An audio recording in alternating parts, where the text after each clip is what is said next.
श्री महाप्रज्ञ गुरवे नमः। ओम श्री महाप्रज्ञ गुरवे नमः। ओम श्री महाप्रज्ञ गुरवे नमः। ओम श्री महाप्रज्ञ गुरवे नमः। ओम श्री महाप्रज्ञ गुरवे नमः। अध्यात्म तक पहुँचने के लिए ध्यान बहुत आवश्यक है।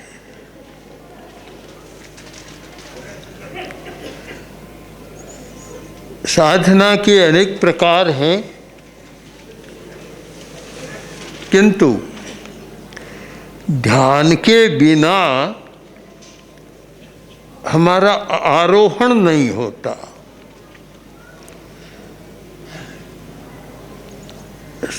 जितना आरोहण हुआ है ध्यान के द्वारा हुआ है। श्रेणी का आरोहण भी शुक्ल ध्यान की स्थिति में, मोक्ष भी ध्यान की स्थिति में, उत्कृष्ट ध्यान। जब शुक्ल ध्यान की दशा आती है तो अध्यात्म के नए नए प्रकाश सामने आते हैं। आचार्य के मन में एक प्रश्न हो गया, भगवान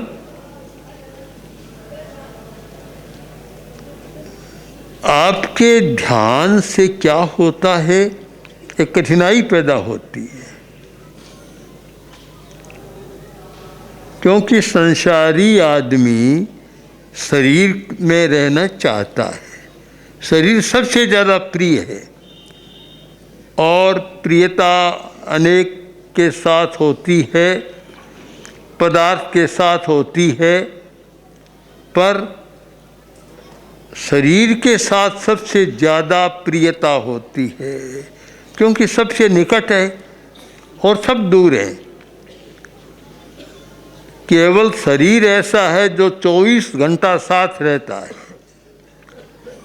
यह आत्मा शरीर में रहती है, यह आत्मा का निवास है, घर है, और इतना निकट संबंध हो गया कि आत्मा और शरीर का भेद ही समाप्त हो गया। जैसे मानते नहीं कि मैं अलग हूँ, शरीर अलग है। इतना एकत्व हो गया, शरीर के साथ संबंध जुड़ गया, ये अलग करना बड़ा मुश्किल है। भेद की रेखा खींचना भी कठिन है कि भेद कहाँ है। जो शरीर है वह मैं हूँ और जो मैं हूँ वह शरीर है। एक सामान्य अवधारणा है। शरीर अलग है, मैं अलग हूँ। इस चिंतन में जो आता है वह अध्यात्म की दिशा में चला जाता है, किंतु यह सामान्य बात नहीं है। सामान्य अवधारणा यह नहीं है कि शरीर अलग है, मैं अलग हूँ। सामान्य अवधारणा शरीर और मैं एक हूँ, यह अवधारणा है। प्रभु आपका कोई ध्यान करता है,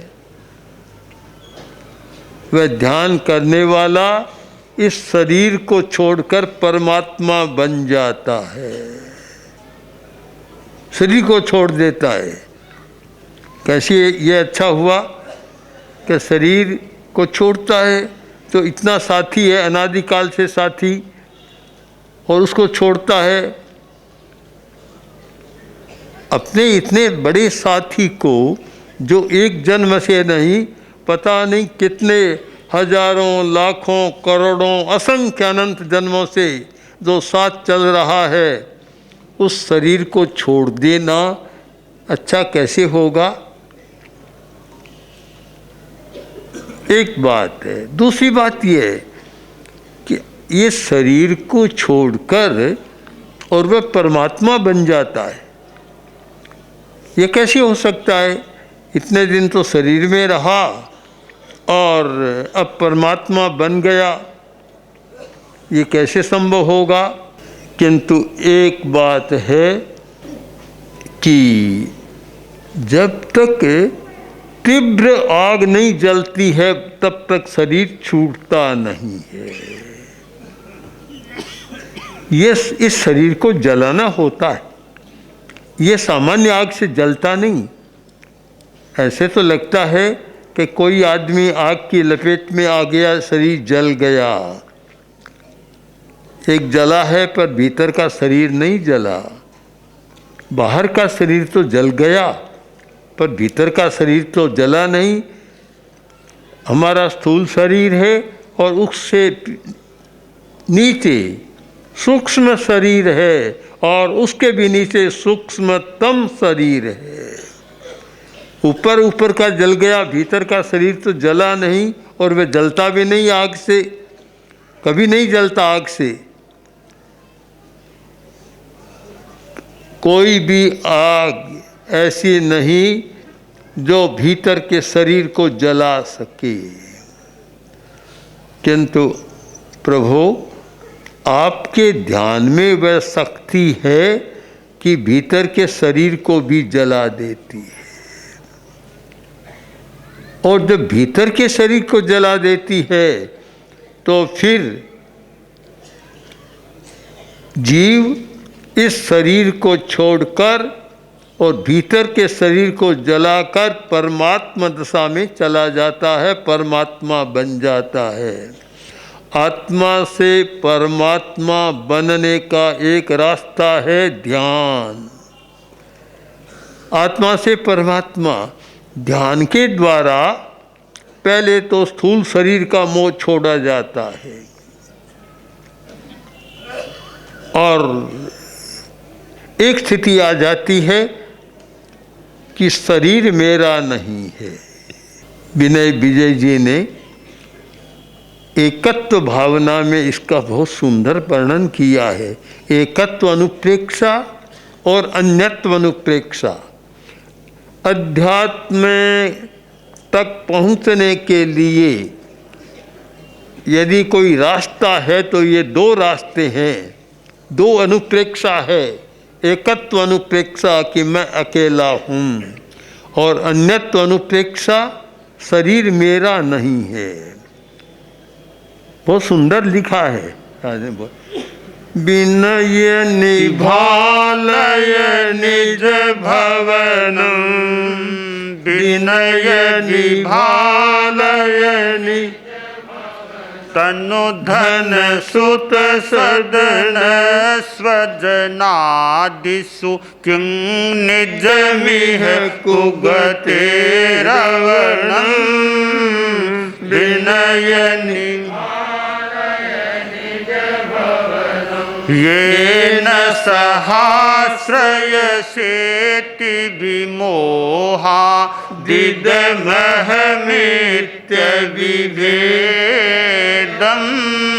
तदपि शरीरं नियतमधीरं त्यजति भवन्तं धृतखेदं विनय निभालय निज भवनम। अपने घर को देखो, अपना घर। बहुत घर है, नए नए घर बन रहे हैं और हिंदुस्तान में इन 10 वर्षों में इतने घर बने हैं जिनको असंख्य कह दो एक भाषा में। चालू भाषा में असंख्य घर, इतने बड़े बड़े नगर, इतने बड़े बड़े घर, 200 करोड़, 400 करोड़, 1000 करोड़, 2000 करोड़ तक की लोग बात कर रहे हैं। इतने बड़े बड़े घर, इतने घर बना लिए, पर अपना घर बहुत कम लोगों ने बनाया है। घर बने हैं सीमेंट, लोहा ईंटें जितना मेटेरियल है, जितना पदार्थ हैं उनका उपयोग किया है और विशाल भवन खड़े कर दिए, पर अपना घर एक नहीं बनाता। और वे घर बनाते हैं कि जो घर आज तो बनते हैं, आज जिन पर अधिकार होता है और कुछ समय बाद पता नहीं किसका होता है, अपना नहीं रहता। अपना है वह कभी छूटता नहीं, जो अपना है वह कभी नहीं छूटता, पराया है वह छूटता है। अपना अपना, पराया पराया। एक बड़ा साधक योगी था, आया और राजमहल के सामने दरवाजे पर जाकर खड़ा हो गया। पहरेदार थे, बोले कि महाराज क्या कर रहे हो? कि भीतर जाना चाहता हूँ। भीतर क्यों? कि मैं यहाँ रहना चाहता हूँ, मुझे रहना है, रहने के लिए स्थान चाहिए। बोले महाराज ये धर्मशाला नहीं है, आप धर्मशाला में जाएं ठहरना, तो ये धर्मशाला नहीं है, ये राजमहल है, यहाँ आप नहीं रह सकते। उसने देखा, इधर उधर देखा और बोला कि मुझे धर्मशाला दिखाई दे रही है। नहीं महाराज ये धर्मशाला नहीं है, तो राजमहल है। योगी ने फिर देखा और फिर कहा तुम भूल रहे हो, ये धर्मशाला है। योगी अड़ गया कि मैं तो यहाँ रहूँगा, धर्मशाला में रहूँगा। अब योगी इतना तेजस्वी था कि पहरेदार भी घबरा गए राजा के पास जाकर बोला महाराज एक कोई ऐसा तेजस्वी योगी आया है और वह यहाँ रहना चाहता है और कहता है यह धर्मशाला है। अब हमारे बस की बात नहीं, हम भीतर आने देंगे, अब फिर आप कहेंगे। राजा स्वयं आया, देखा, योगी के तेज को देखा, राजा भी चकरा गया। बोला महाराज नमस्कार, आप कैसे यहाँ खड़े हैं? कि मैं यहाँ इस मकान में रहूँगा। बोला महाराज आप यहाँ नहीं रह सकते, राजमहल में आपके लिए और व्यवस्था, अच्छी से अच्छी व्यवस्था कर देता हूँ, वहाँ आप रहिए। तो नहीं मैं तो यहीं रहूँगा, इसी धर्मशाला में रहूँगा। बोला महाराज धर्मशाला नहीं है, राजमहल है।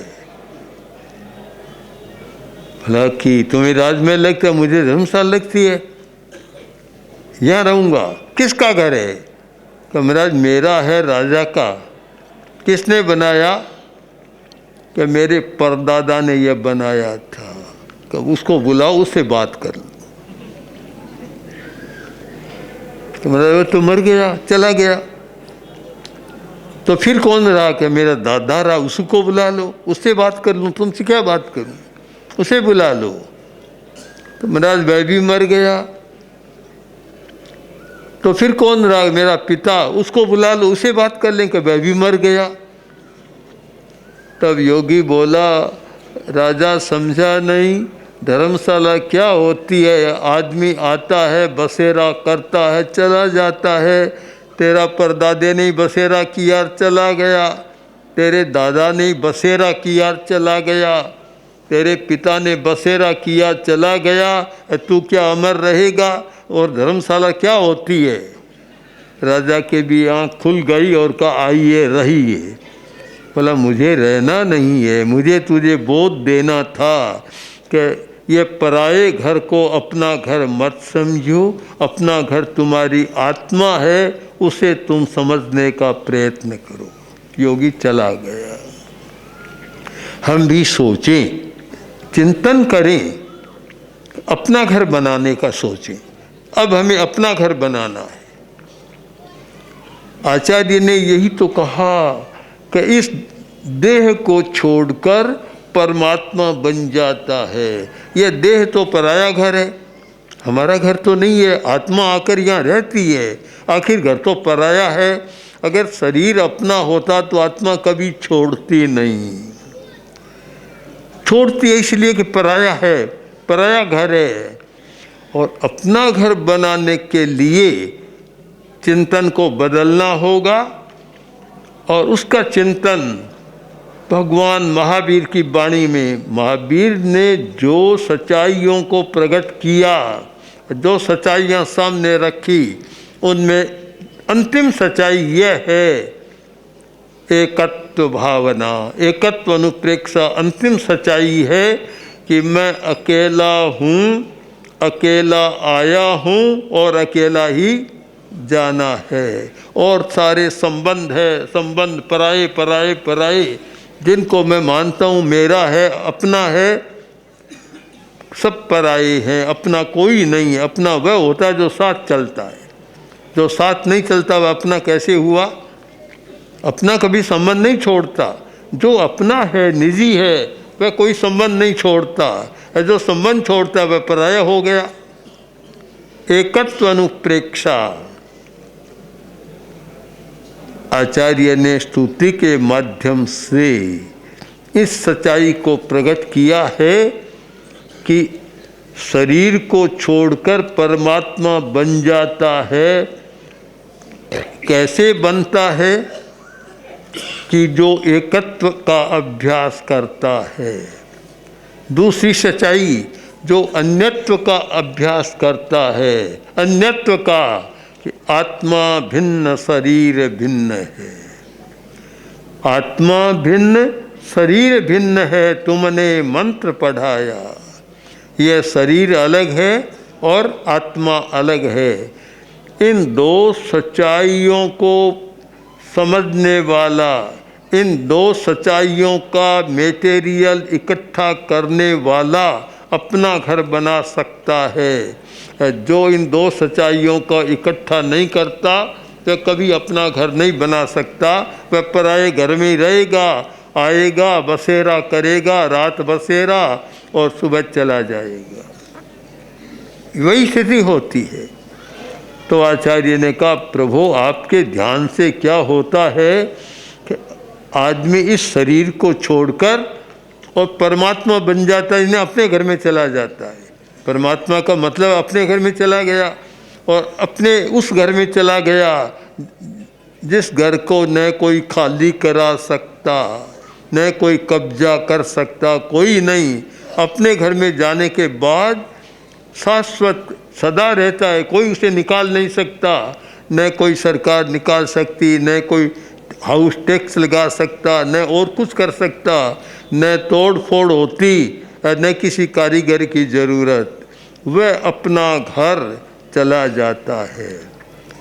ये कैसे होता है? ये होता कैसे है?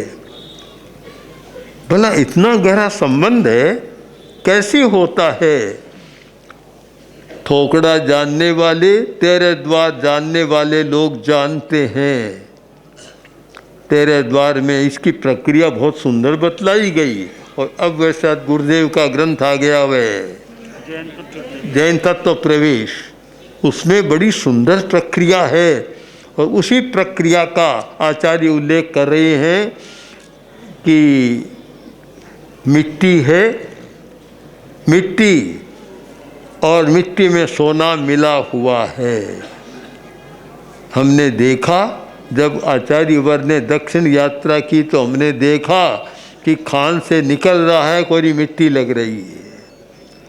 और जब तीव्र अनल का ताप लगता है, तीव्र, सामान्य अग्नि नहीं, तीव्र अग्नि का जो ताप लगता है, तो वे मिट्टी है, वे धातु है, भेदा चामी करत्व। वे उस मिट्टी को अलग कर और सोना बन जाता है। अथवा ऐसी धातुएं भी होती है, पीतल है, तांबा है और कोई सामान्य धातु है, किंतु ऐसी प्रक्रिया है तीव्र अनल की कि जिससे उसका रूप बदलकर और सोना बन जाता है। हिंदुस्तान में सोना बनाने की बहुत विधियाँ ज्ञात थी।